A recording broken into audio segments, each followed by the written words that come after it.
ओम शांति। आज बाप दादा के 23 मार्च 2021 के ईश्वरीय महावाक्य हैं।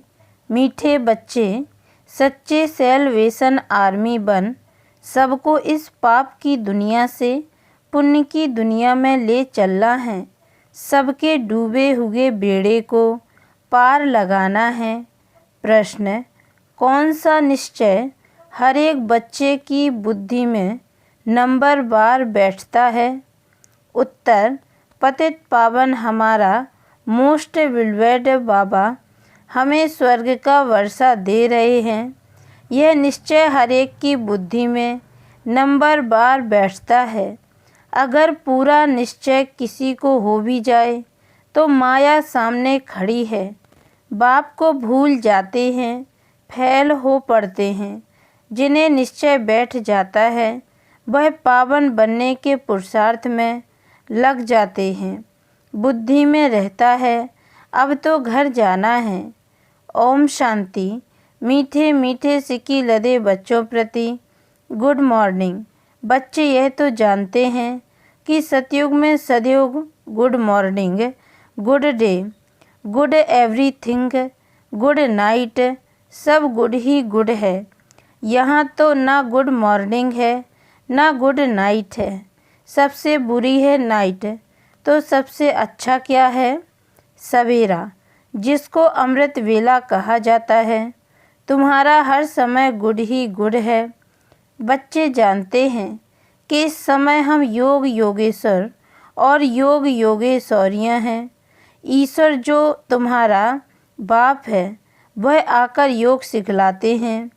अर्थात तुम बच्चों का एक ईश्वर के साथ योग है। तुम बच्चों को योगेश्वर के बाद ज्ञान ज्ञानेश्वर बाप का पता पड़ा है। योग लगा फिर बाप तुमको सारे चक्र की नॉलेज समझाते हैं, जिससे तुम भी ज्ञान ज्ञानेश्वर बनते हो। ईश्वर बाप बच्चों को आकर ज्ञान और योग सिखलाते हैं। कौन सा ईश्वर? निराकार बाप। अब बुद्धि से काम लो। गुरु लोगों की तो बहुत मत है। कोई कहेंगे कृष्ण से योग लगाओ, फिर उनका चित्र भी देंगे। कोई साईं बाबा, कोई महर्षि बाबा, कोई मुसलमान का, कोई पारसी का, सबको बाबा बाबा कहते रहते हैं। कहेंगे सब भगवान ही भगवान हैं। अब तुम जानते हो मनुष्य भगवान हो नहीं सकता। इन लक्ष्मी नारायण को भी भगवान भगवती नहीं कह सकते। भगवान तो एक निराकार है। वह तुम सब आत्माओं का बाप है। उनको कहा जाता है शिव बाबा। तुम ही जन्म जन्मांतर सत्संग करते आए। कोई ना कोई सन्यासी साधु पंडित आदि जरूर होंगे। लोग जानते हैं कि ये हमारा गुरु है, हमको कथा सुना रहे हैं। सतयुग में कथाएं आदि होती नहीं। बाप बैठ समझाते हैं। सिर्फ भगवान व ईश्वर कहने से रचना नहीं आती है। वह बाप है तो बाबा कहने से संबंध स्नेह पूर्ण हो जाता है। तुम जानते हो हम बाबा मम्मा के बच्चे बने हैं, जिससे हमको स्वर्ग के सुख मिलते हैं। ऐसा कोई भी सत्संग नहीं होगा जो समझते होंगे कि हम इस सत्संग से मनुष्य से देवता व नरकवासी से स्वर्गवासी बनते हैं। अभी तुम्हारा सत्य बाप के साथ संग है और सबका असत्य के साथ संग कहा जाता है। गाया भी जाता है सत्संग तारे, जिस्मानी संग बोरे। बाप कहते हैं आत्म अभिमानी देही अभिमानी बनो। मैं तुम बच्चों आत्माओं को सिखाता हूँ। यह रूहानी नॉलेज रूहों प्रति सुप्रीम रूह आकर देते हैं। बाकी सब है भक्ति मार्ग, वह कोई ज्ञान मार्ग नहीं है। बाप कहते हैं मैं सब वेदों शास्त्रों को सृष्टि के आदि मध्य अंत को जानने वाला हूँ। अथॉरिटी मैं हूँ, वह है भक्ति मार्ग की अथॉरिटी। बहुत शास्त्र आदि पढ़ते हैं तो उनको कहते हैं शास्त्रों की अथॉरिटी। तुमको बाप सच आकर सुनाते हैं। अभी तुम जानते हो सत का संग तारे, झूठ का संग डुबोए। अब बाप तुम बच्चों द्वारा भारत को सैल्वेज कर रहे हैं। तुम हो रूहानी सैल्वेशन आर्मी, सैल्वेज करते हैं। बाप कहते हैं कि भारत जो स्वर्ग था वह अब नर्क बना हुआ है, डूबा हुआ है। बाकी कोई ऐसा सागर के नीचे नहीं है। तुम सतो प्रधान से तमो प्रधान बने हो। सत्युग त्रेता है सतो प्रधान। यह बड़ा स्टीमर है, तुम स्टीमर में बैठे हो। यह पाप की नगरी है क्योंकि सब पापात्माएं हैं। वास्तव में गुरु एक है, उनको कोई जानते नहीं है। हमेशा कहते हैं ओ गॉड फादर, ऐसे नहीं कहते। गॉड फादर कम प्रीसेप्टर नहीं, सिर्फ फादर कहते हैं। वह पतित पावन है तो गुरु भी हो गया। सर्व का पतित पावन सदगति दाता एक है। इस पतित दुनिया में कोई भी मनुष्य सदगति दाता व पतित पावन हो नहीं सकता। बाप कहते हैं कितनी एडल्ट्रेशन, करप्शन है। अब मुझे कन्याओं माताओं के द्वारा सबका उद्धार करना है। तुम सब ब्रह्मा कुमार कुमारियाँ भाई बहन हो गए, नहीं तो डाडे का वर्षा कैसे मिले। डाडे से वर्षा मिलता है 21 पीढ़ी, अर्थात स्वर्ग की राजाई। कमाई कितनी बड़ी है, यह है सच्ची कमाई सच्चे बाप द्वारा। बाप बाप भी है, शिक्षक भी है, सतगुरु भी है, प्रैक्टिकल में करके दिखाने वाला है। ऐसे नहीं कि गुरु मर गया तो चेले को गद्दी मिले। वह है जिस्मानी गुरु, यह है रूहानी गुरु। अच्छी रीति इस बात को समझना है। यह बिल्कुल नई बातें हैं। तुम जानते हो हमको कोई मनुष्य नहीं पढ़ाता है। हमको शिव बाबा ज्ञान का सागर पतित पावन इस शरीर द्वारा पढ़ाते हैं। तुम्हारी बुद्धि शिव बाबा तरफ है। उन सत्संगों में मनुष्य तरफ बुद्धि जाएगी। वह सब है भक्ति मार्ग। अब तुम गाते हो तुम मात पिता हम बालक तेरे, यह तो एक है ना। परंतु बाबा कहते हैं कि मैं कैसे आकर तुमको अपना बनाऊं। मैं तुम्हारा पिता हूँ तो इनके तन का आधार लेता हूँ। तो यह ब्रह्मा हमारी स्त्री भी है तो बच्चा भी है। इन द्वारा शिव बाबा बच्चों को एडॉप्ट करते हैं तो यह बड़ी मम्मा हो गई। इनकी कोई माँ नहीं है। सरस्वती को जगदम्बा कहा जाता है। उनको तुम्हारी संभाल करने के लिए मुकर्रर किया। सरस्वती ज्ञान ज्ञानेश्वरी, यह है छोटी मम्मा। यह बड़ी गुह्य बातें हैं। तुम अभी यह गुह्य पढ़ाई पढ़ रहे हो।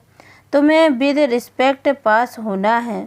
यह लक्ष्मी नारायण विद रिस्पेक्ट पास हुए हैं। उनको सबसे बड़ी स्कॉलरशिप मिली है। कोई सज़ा खानी नहीं पड़ी। बाप कहते हैं जितना हो सके याद करो। इसको भारत का प्राचीन योग कहा जाता है। बाप कहते हैं तुमको सभी वेदों शास्त्रों का सार सुनाता हूँ। मैंने तुमको राजयोग सिखाया जिससे तुमने प्रारब्ध पाई। फिर ज्ञान खलास हो गया। फिर परंपरा कैसे चल सकता। वहाँ कोई शास्त्र आदि होते नहीं। और धर्म वाले इस्लामी बौद्धी आदि जो हैं उनका ज्ञान गुम नहीं होता। उनका परंपरा चलता है, सबको मालूम है। परंतु बाप कहते हैं कि मैं तुमको जो ज्ञान सुनाता हूँ वह कोई नहीं जानते। भारत दुखी बन जाता है, उनको आकर सदा सुखी बनाता हूँ। बाप कहते हैं मैं साधारण तन में बैठा हूँ। तुम्हारा बुद्धि योग बाप के साथ रहे। आत्माओं का बाप है परम पिता परमात्मा। सर्व बच्चों का वह बाप है।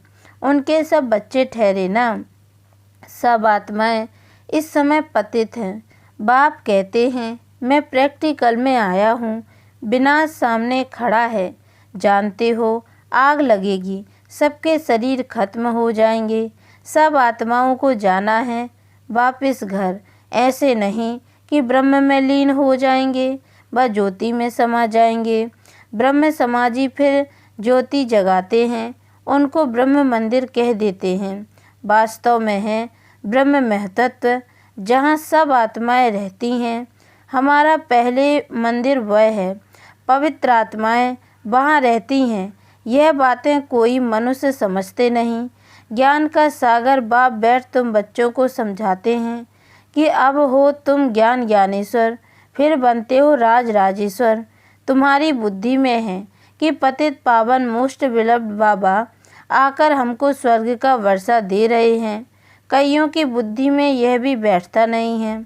इतने बैठे हैं, इनमें कोई 100% निश्चय बुद्धि नहीं है, कोई 80% है, कोई 50% है, कोई वह भी नहीं।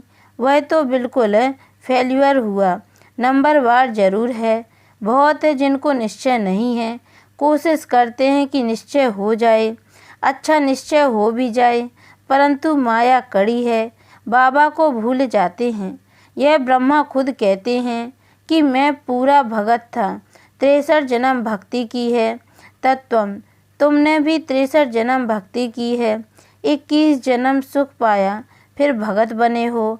भक्ति के बाद है वैराग्य।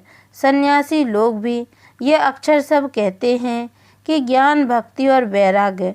उनको वैराग्य आता है घर बार से, उसको हद का वैराग्य कहा जाता है, और तुम्हारा है बेहद का वैराग्य। सन्यासी घर बार छोड़ जंगल में चले जाते हैं। अब तो कोई जंगल में है ही नहीं, सब कुटियाएं खाली पड़ी हैं, क्योंकि पहले सतो प्रधान थे, अब वह तमो प्रधान हो गए हैं।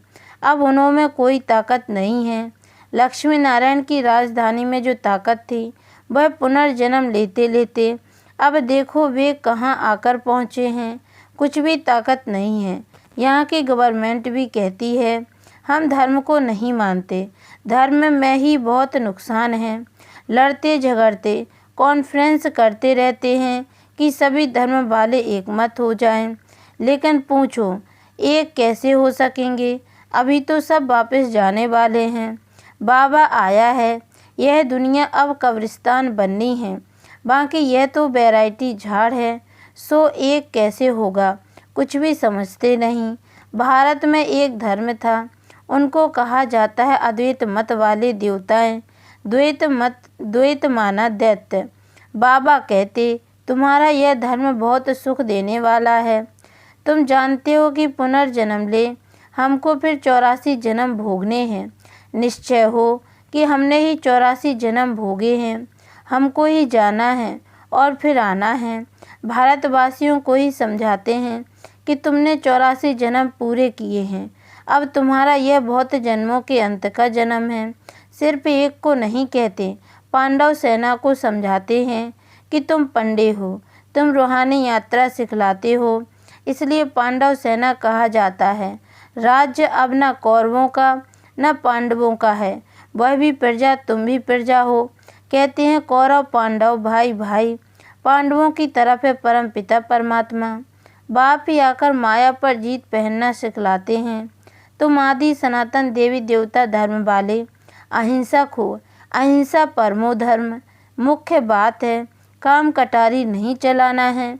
भारतवासी समझते हैं कि गौ का को से ना करना यही अहिंसा है, परंतु बाबा कहते हैं काम कटारी नहीं चलाओ, इनको ही बड़े से बड़ी हिंसा कहा जाता है। सतयुग में न काम कटारी न लड़ाई झगड़ा चलता है, यहाँ तो दोनों हैं। काम कटारी आदि मध्य अंत दुख देती है। तुम सीढ़ी उतरते हो, 84 जन्म तुम भारतवासियों ने लिए हैं। इन लक्ष्मी नारायण का राज्य था, फिर पुनर्जन्म लेते हो। एक एक जन्म एक एक पौड़ी है, यहाँ से तुम एकदम जंप मारते हो ऊपर। 84 पौड़ियाँ उतरने में तुमको 5000 वर्ष लगते हैं, और यहाँ से फिर तुम सेकंड में चढ़ जाते हो। सेकंड में जीवन मुक्ति कौन देता है? बाप। अब सब एकदम पट में पड़े हैं। अब बाप कहते हैं सिर्फ मुझे याद करो, यह बुद्धि में याद रखना है। अब नाटक पूरा हुआ, हमको वापस घर जाना है। हमको अपने बाप को और घर को याद करना है। पहले बाबा को याद करो, वही तुमको घर का रास्ता बताते हैं।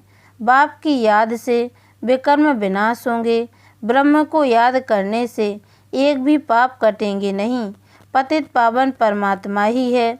वह कैसे पावन बनाते हैं यह दुनिया में कोई समझ नहीं सकते। बाप को आकर स्वर्ग की स्थापना जरूर करनी है। बाप आया है, तुम बच्चे जयंती मनाते हो। कब आया यह नहीं कह सकते कि इस घड़ी इस तिथि तारीख आया। शिव बाबा कब आया कैसे कह सकते हैं। साक्षात्कार बहुत होते हैं। पहले हम सर्वव्यापी समझते थे या कह देते थे आत्मा सो परमात्मा है। अब यथार्थ मालूम हुआ है। बाबा दिन प्रतिदिन गुह्य बातें सुनाते रहते हैं। तुम साधारण बच्चे कितनी बड़ी नॉलेज पढ़ रहे हो। अच्छा, मीठे मीठे सिक्की लदे बच्चों प्रति माता पिता बाप दादा का याद प्यार और गुड मॉर्निंग। रूहानी बाप की रूहानी बच्चों को नमस्ते। और हम रूहानी बच्चों की ओर से भी रूहानी माता पिता बाप दादा को याद प्यार और गुड मॉर्निंग बाबा नमस्ते। धारणा के लिए मुख्य सार पहली पॉइंट है, विद रिस्पेक्ट पास होने के लिए सजाओं से छूटने का पुरुषार्थ करना है। याद में रहने से ही स्कॉलरशिप लेने के अधिकारी बन सकेंगे। दूसरी पॉइंट है, सच्चा पांडव बन सबको रूहानी यात्रा करानी है। किसी भी प्रकार की हिंसा नहीं करनी है। वरदान, मास्टर सर्वशक्तिमान की स्मृति द्वारा माया जीत सो जगत जीत विजयी भव। जो बच्चे बहुत सोचते हैं कि पता नहीं माया क्यों आ गई, तो माया भी घबराया हुआ देख और वार कर लेती है। इसलिए सोचने के बजाय सदा मास्टर सर्वशक्तिमान की स्मृति में रहो तो विजयी बन जाएंगे। विजयी रत्न बनाने के निमित्त ही यह माया के छोटे छोटे रूप हैं। इसलिए स्वयं को माया जीत जगत जीत समझ माया पर विजय प्राप्त करो। कमज़ोर मत बनो, चैलेंज करने वाले बनो। स्लोगन, हर आत्मा से शुभ आशीर्वादें प्राप्त करनी है तो बेहद की शुभ भावना और शुभ कामना में स्थित रहो। ओम शांति।